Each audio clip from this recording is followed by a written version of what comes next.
La sangre va a circular a través de los diferentes tipos de vasos sanguíneos, cada uno cumple funciones totalmente diferentes. Las arterias, las venas y los capilares, cada uno tiene funciones distintas. Pues bien, la hemodinámica lo que hace es precisamente estudiar el movimiento que tiene la sangre a través del sistema circulatorio. Y para que la sangre se pueda mover en este sistema circulatorio, ¿qué es lo que se necesitaba? No presión. No, flujo sanguíneo en la sangre. Para que se mueva la sangre, ¿qué necesitamos? Presión. Gradiente de presión, no presión. Sino que haya una gradiente de presión. O sea, que en un sitio haya más presión y en el otro lado menos presión. ¿No? Eso es lo que se necesita, gradiente de presión. Y entonces cuando existe la gradiente de presión, prácticamente la sangre se empieza a desplazar. Por ejemplo, en el caso de la aurícula, cuando iba a llenar al ventrículo, el derecho o el izquierdo, pues en un primer momento había mucha presión en la aurícula y después esta aurícula perdía volumen pero perdía presión. Y la gradiente va disminuyendo, porque ese volumen de sangre, esa presión, lo ganaba ¿quién? El ventrículo. Entonces llegaba un momento en que tanto la aurícula como el ventrículo más o menos tenían una presión de 4.5 milímetros de mercurio, después de lo que se denominaba el llenado lento o diastasis, y ya allí prácticamente no había gradiente de presión, no había diferencia de presiones entre la aurícula y el ventrículo. ¿Y cuánta sangre había pasado de aurícula al ventrículo? ¿Cuánto había pasado? No. En el llenado rápido, ¿cuánto pasaba? El 70%. Y en el llenado lento, 10%, que había pasado 80 de los 70 mililitros que debía pasar, o sea, 56 mililitros. Pero todavía faltaba pasar un 20%. Pero ya la gradiente de presión no existía. Entonces, en ese momento, ¿qué sucedía? La aurícula se despolarizaba.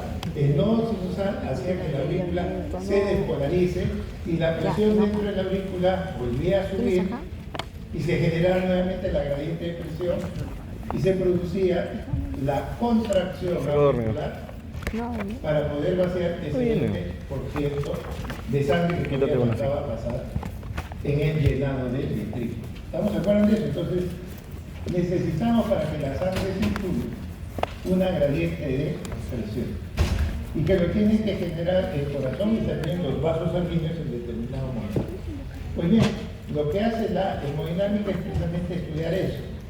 Los principios físicos que hay en este sistema circulatorio, pero ojo, esto no es un tubo de experimento. Las arterias no son tubos experimentales. Entonces muchas cosas que pasan en la parte física, en un tubo, en un gabinete, no es lo mismo lo que pasa en el organismo. Y entonces para ver la parte de hemodinámica tenemos tres elementos fundamentales en lo que se refiere al movimiento de la sangre. Primero debemos tener la sangre, que tiene ciertas características, ¿no es así? ¿La sangre es un tejido o no? ¿Es un tejido o no? ¿Sí? ¿Cuáles son las células de la sangre? ¿El glóbulo rojo? ¿El glóbulo rojo? ¿Qué transfer? ¿Dónde está el núcleo del glóbulo rojo? No tiene núcleo, entonces es una célula. No, el glóbulo rojo no es una verdadera célula. ¿Qué otra célula podría haber en la sangre? ¿Ah? Ya, los glóbulos blancos. ¿Los glóbulos blancos son células de la sangre? ¿Son células de la sangre? Tampoco. ¿Utilizan la sangre para qué? Para moverse de un sitio a otro y defenderse. Entonces el glóbulo blanco tampoco es una célula propia de la sangre. Usa la sangre como medio de transporte. ¿Qué más nos falta, doctor? ¿Qué más nos falta? ¿Qué otro elemento hay en la sangre? ¿Ah? Glóbulo rojo, blanco, la plaqueta. ¿Dónde está el núcleo de la plaqueta? Todavía no ha llegado a histología. ¿Qué? ¿Dónde están los núcleos de las plaquetas? Pues sí tiene, pero ¿quién es? El megacariotito. Pero las plaquetas son restos celulares. Entonces la plaqueta tiene también un no lo tiene. Entonces, ¿cuáles son las células de la sangre? Bueno, por eso es que la sangre es un fluido. Sino que didácticamente pueden decir que la sangre es un tejido, pero en realidad es un fluido. Y el fluido tiene ciertas características. Tiene ciertas características que no necesariamente los tejidos van a tener. ¿Sí? Muy bien, entonces por un lado vamos a tener la sangre que tiene ciertas características y después esa sangre tiene que circular a través de las arterias, de las venas. Pero el sistema circulatorio es una estructura que le genera cierta resistencia. Y esa resistencia es lo que se llama resistencia vascular, que es otra fuerza importante que tiene que ver con el movimiento de la sangre. Y finalmente lo que vamos a tener es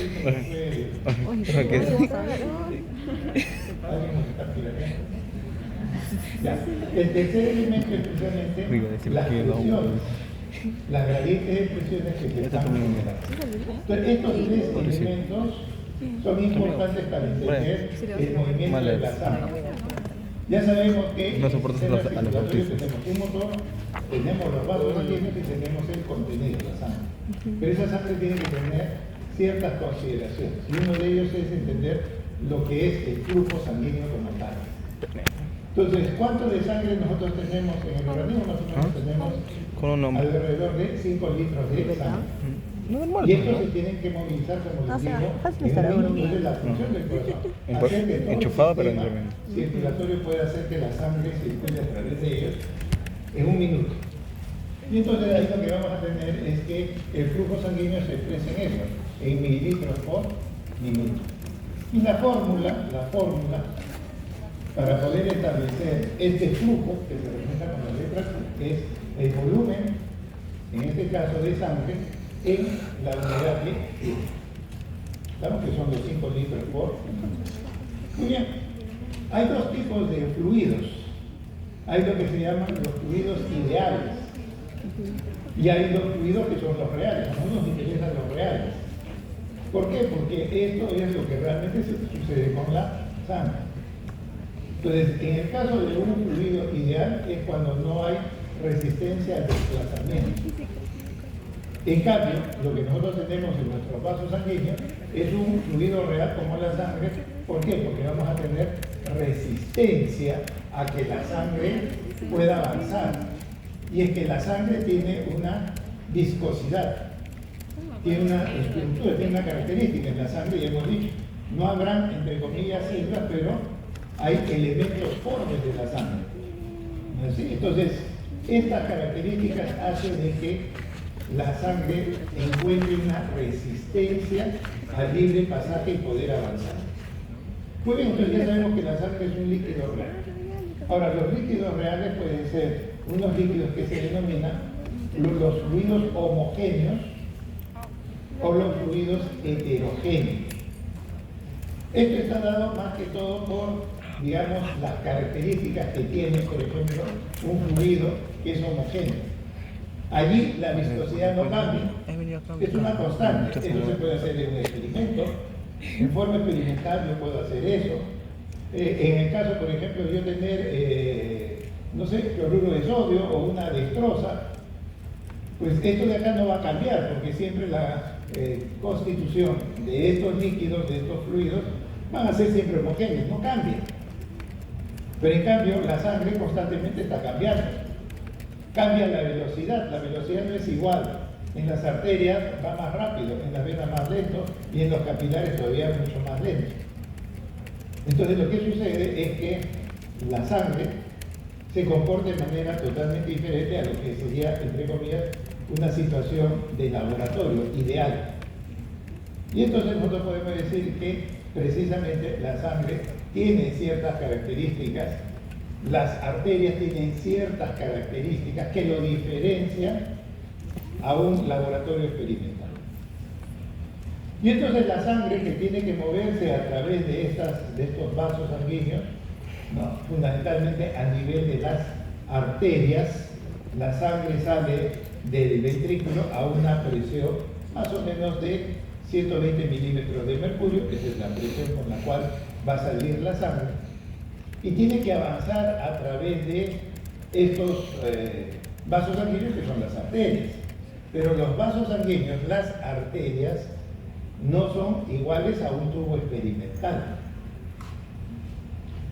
Lo que sucede es que la pared del vaso o la pared del tubo por donde queremos que circule un fluido en un experimento, no, allí va a haber una resistencia que hace de que el fluido justo en ese punto, en este punto de acá, la velocidad sea cero. ¿No? Ahí la velocidad va a ser cero. En el endotelio, eso no puede suceder, porque el endotelio es una estructura viviente. Y aunque sea, hay un mínimo movimiento, sí va a haber un mínimo movimiento. No sucede lo mismo que un experimento, lo que sucede en el cuerpo humano. Por eso es que hay que adaptar los principios físicos en general hacia el organismo. No es igual. Entonces vean ustedes que lo que está más cerca a las paredes del vaso le genera tanta resistencia que aparentemente la velocidad sería casi cero. En nuestras arterias nunca es cero, es muy cercano a cero, pero no se llega al cero. Pero conforme nos vamos alejando de las paredes, la resistencia va disminuyendo. Es como si ustedes quisieran salir a través de la puerta, los que están más apegados hacia las puertas van a avanzar con dificultad, pero los que están por el centro avanzan más rápido. Eso mismo sucede acá. La sangre cuando sale del ventrículo izquierdo va a salir hacia la arteria aórtica, pero la arteria aórtica está llena de sangre. La arteria aórtica no es un tubo hueco para que avance la sangre, ¿no? Es una arteria que tiene sangre. Y entonces lo que va a hacer es que el flujo sanguíneo que está saliendo del ventrículo izquierdo va a encontrar que por el centro va a avanzar más rápido y que por donde están los costados va a avanzar más lento porque hay más resistencia. Entonces se van generando acá como si fueran láminas, que lo que es más hacia la periferia tiene una velocidad mucho más lenta, casi cero. No sé todo. Mientras que lo que está en la parte central avanza de forma rápida. Y entonces se van generando estas láminas y por eso se dice que el flujo sanguíneo en las arterias es un flujo laminar, es un flujo ordenado, pero ese flujo se puede volver turbulento. Bajo determinadas circunstancias, este flujo se puede volver turbulento. Entonces tenemos en primer lugar dos flujos. Hay un flujo laminar y hay un flujo turbulento. El flujo laminar está dado fundamentalmente porque las paredes del vaso y lo que está más cerca a las paredes del vaso va a generarle mayor resistencia. Entonces la velocidad en los extremos, lo que está en contacto con las paredes de la arteria, la velocidad va a ser mucho menor. Pero conforme nos vamos dirigiendo hacia el centro, los resistores, el núcleo tracosecundario, el rastro ventrolateral, el rastro flojado ventrolateral y la zona del núcleo ambiguo. Vamos acercando hacia las paredes, poco a poco la velocidad va a ir. Apenas esto, yo grabé, pues ya por eso se habla de un flujo laminar. Gracias, Tomás. Vamos a verlo acá en este gráfico, vamos a ver cómo acá lo que se trata de representar en los extremos es que la velocidad va más lento en la parte central. Y si uno quisiera generar una imagen, ustedes ven que acá se forma como una parábola. En el centro más rápido y en los extremos va más lento. Nunca cero, nunca es cero. Es un tubo experimental puede ser cero, pero acá no es cero porque si se hiciera eso, se puede formar trombos. Oye, ¿qué tiene eso? Entonces, eso es más o menos lo que sucede con la sangre. La sangre se desplaza como si fueran láminas. Si yo quisiera hacer un corte transversal, esto es la parte central, por ese lado va a avanzar mucho más rápido, porque acá en el centro avanza más rápido. ¿Qué? Y conforme nos vamos ese acercando guarda bastante. hacia la periferia, la velocidad empieza a ir disminuyendo, tratando de llegar casi a cero en los extremos, pues no, casi cero. Entonces, cuando sale la sangre del ventrículo izquierdo, ¿a qué velocidad sale? ¿A qué velocidad sale? ¿Ah? Del ventrículo izquierdo, ¿a qué velocidad sale? 120. No se expresión. ¿No han leído la clase? ¿Ah? ¿Eso todavía no lo han leído? ¿Ah? Esperando que suban, si los tienen ahí los del frente, lo están vendiendo el video. ¿Tienen el video antes de que yo hable acá? Sí, ciego. La velocidad acá es de 40 centímetros por Ah, ya vi. segundo. La velocidad es de 40 centímetros por segundo cuando sale del ventrículo izquierdo. Esa es la máxima velocidad que puede tener la sangre cuando sale hacia la